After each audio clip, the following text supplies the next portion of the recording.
சேலம் ராமானுஜர் கோவில்.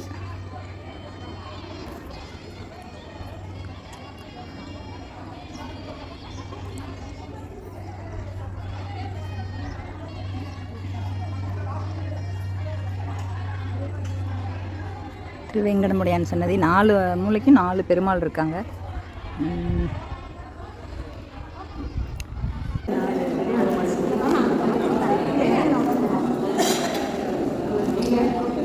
ராமானுஜர் மண்டபம், சேலம்.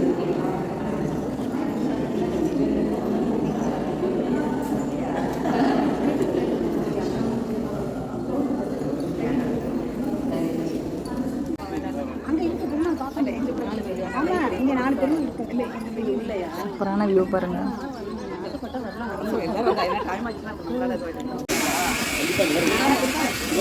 முத்துமலை முருகன் கோவிலுக்கு வந்திருக்கோம். இப்போ நம்ம சுவாமி தரிசனம் பண்ணலான்ட்டு. பக்கத்தில் பூக்கடைலாம் பாருங்க, எல்லாம் சூப்பராக இருக்குது.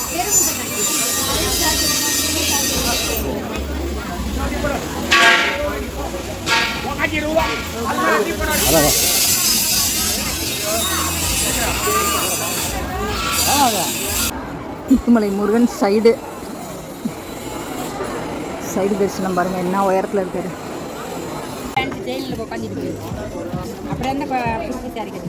சூடாக இருக்குது. எப்படி உருட்டுறீங்க?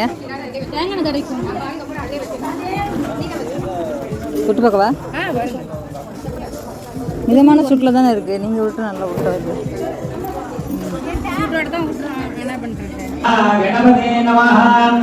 வலி தேவதேனா காந்தஸ்வரணம் ஜெய் ஜெய் சுப்ரமண்யம் சாரதாதார வீரநிலையே ஜெகதம்பிகே அன்னை ஆதிபரா சக்திகே ஜெயலயா கொடுத்துருக்க அப்படின்னு முத்துமலை முருகன் வரம் கொடுத்துருப்பார்.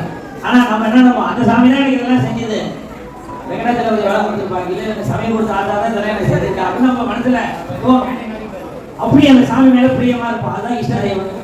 அப்புறம் உங்களுடைய கிராம தெய்வங்கள் ஊரில் இருக்கக்கூடிய மாரியம்மன், செல்லியம்மன், பிடாரி அம்மன், ஐயனார், கருப்பனார், முனீஸ்வரர், இந்த எல்லை தெய்வங்கள் ஒவ்வொரு ஊருக்கும் ஒவ்வொரு பேர்ல இருப்பாங்க. ஆனால் காமனா இதுதான் தெய்வங்கள். இந்த தெய்வங்கள்லாம் அந்த ஊர் எல்லையை கட்டி காப்பாற்றக்கூடிய காவ தெய்வங்கள். நீங்க குடியிருக்கீங்க இல்லையா, அந்த ஊர் தெய்வங்களை மனசுல தியானம் மனசுல நினைச்சீங்க.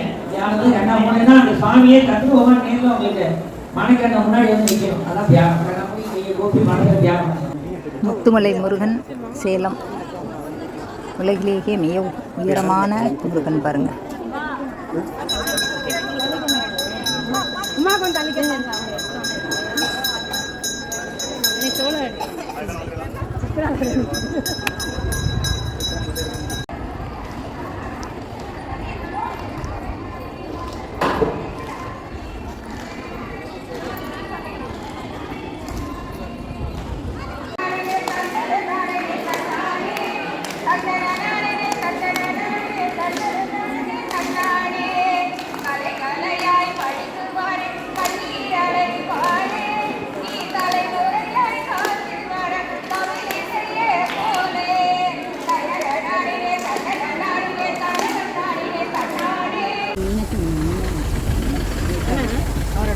வேற கலர் கொடுத்துருக்கலாமா?